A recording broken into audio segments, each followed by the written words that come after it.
So anyway, you wanted to talk about the tapes, I guess. We had other information on that. Well, no, we covered that. I mean, basically, they're just they if they just told us they caught on fire or something, it'd be at least more believable. Yeah. But they just, they're like, well, no, that all of the tapes, outside tapes, in all the separate buildings through separate security systems, all changed their tapes at the same time. It's absurd. But we have FBI agents who told the LA Times and others, because I have these articles, that they have seen the videos, and it shows Tim McVeigh with John Doe number 2. Secret Service memorandum, actually 2 weeks after the bombing. It's right there. And that was actually entered in the state trial for Terry Nichols in March of 2004. And Nichols has signed an affidavit saying that McVeigh was black ops. Yes. He has no reason to make this stuff up. Terry has everything to lose and nothing to gain by that claim. What about the new guy that I interviewed? I mean, he's not new. He's been around for years, but we were able to get the first interview in over a decade. Mr. Cooper, and he was saying that McVeigh basically told him the same thing, and they told him, we won't execute you if you'll just shut up.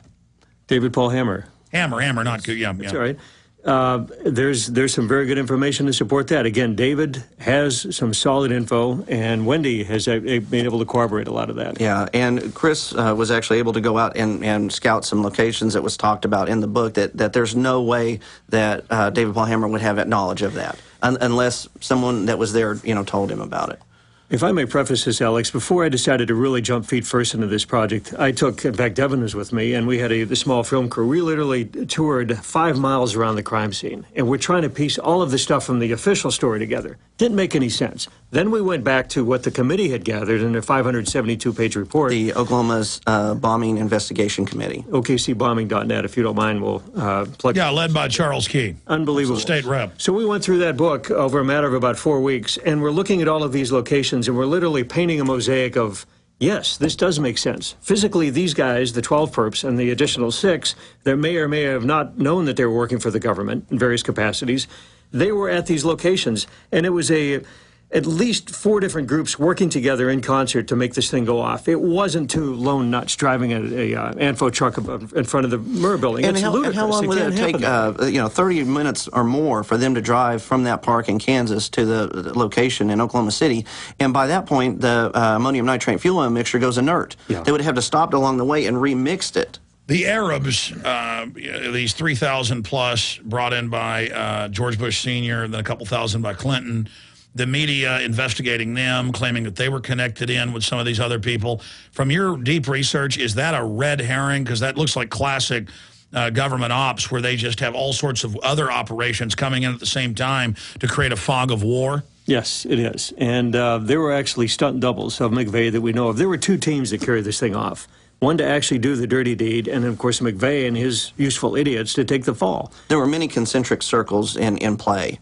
Exactly. We and of course, none of them know all of it. I mean, it's like the London 7/7 bombing. Clearly, if you research that, they hired these guys to be part of a drill. They had the drill, and they blew them up on board the bus and the train. Some of them got away. It was even in the news at Canary Wharf. The police machine gunned them and just said, "You didn't see that." I mean, it's so easy to do this stuff. It's amazing. They run the same script, and it's so disgusting and just.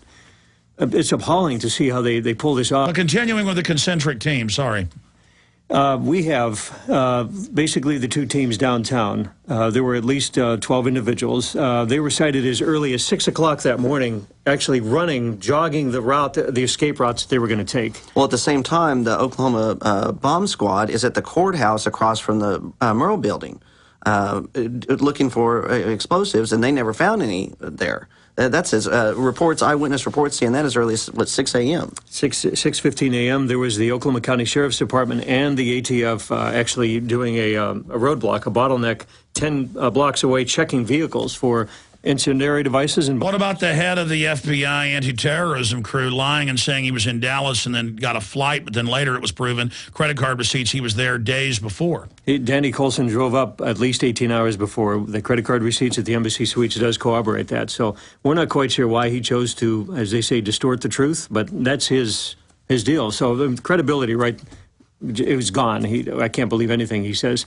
Ironically, Janet Reno removed him from the case 4 days after the bombing because he had basically turned and says, look, I show up for work every day. I'm supposed to do a good job on here. I want to investigate this case correctly. And she says, no, we don't need you on the team here. We're bringing in another team to completely corrupt this. What about ATF? Because you had some of the emergency crews saying ATF was there in bomb gear and in their raid gear saying, bandage me up. I was on the 9th floor. And they're like, everybody, it's on record that thing was empty, and they weren't on the 9th floor. The elevator was blown out. That's right. Exactly. In fact, it was Dr. Chumley that told these guys to take a flying leap. Tiffany Bible, she was a paramedic. She arrived 4 to 5 minutes after, and she said that there were agents in full gear. And then you've got other witnesses saying that they overheard the ATF say, is this why we got the page not to come in today? So, I mean, there is amount of evidence of foreknowledge.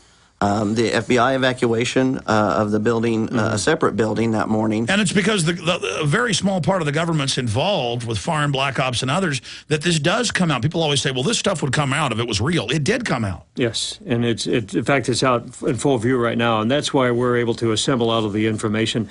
Folks, I can guarantee you right now, you have never heard, I'd say probably 70% of this has never been posted on. Well, I'll tell you what, for your safety, I mean, obviously the film's coming out in the winter, and I can't wait to carry it at Infowars.com and get it out to people. So I know you guys are great researchers and have done a lot of original work. But for your own safety and for knowledge out there, I know you've already released some of this footage. It's so important. Tell people some of the new developments you've discovered.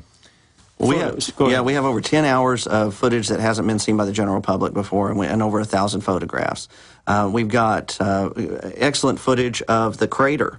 And it's completely offset from the large bite in the building. And as General Parton said, that the building, the first bomb would have been around the 3rd floor. Well, you can actually see, I mean, it's probably 30, 40 feet offset from the small crater where the car bomb was. And then the floors are actually concaved around the 3rd floor. So you could see, and that was the biggest bite in the building, where it blasted that out.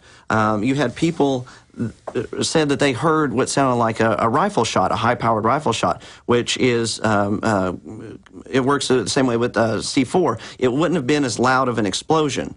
And that's where you hear all of the survivors talk about rubble coming down, people getting under their desks. They had time to get under their desk, and then the car bomb goes off outside.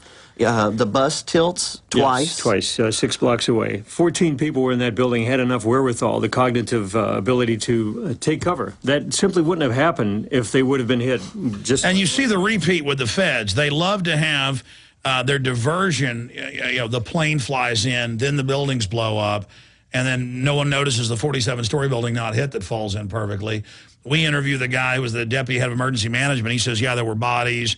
They blew it up. Then he dies mysteriously. But, I mean, it's the same thing here. Real bombs go off, diversionary truck bomb, because the public's going to go, well, how did they get bombs inside? I mean, it's sick how their psychopathic brains work. It's criminology. They do the same stuff over and over again. And the lack of humanity. I mean, the children that were in the building. Well, it's a gambit. I mean, when you understand the military officer mind, and this goes back thousands of years, they write about it.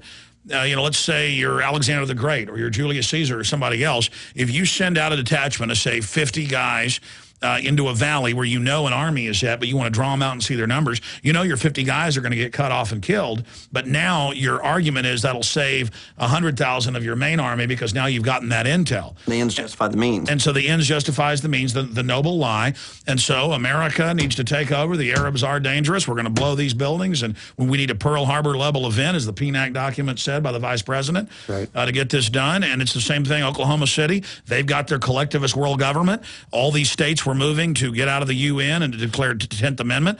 Well, we'll just blow the hell out of this building and blame it on the Patriots. And that's what they did. Within 10 minutes, Bill Clinton said, talk radio, Rush Limbaugh, it's your fault.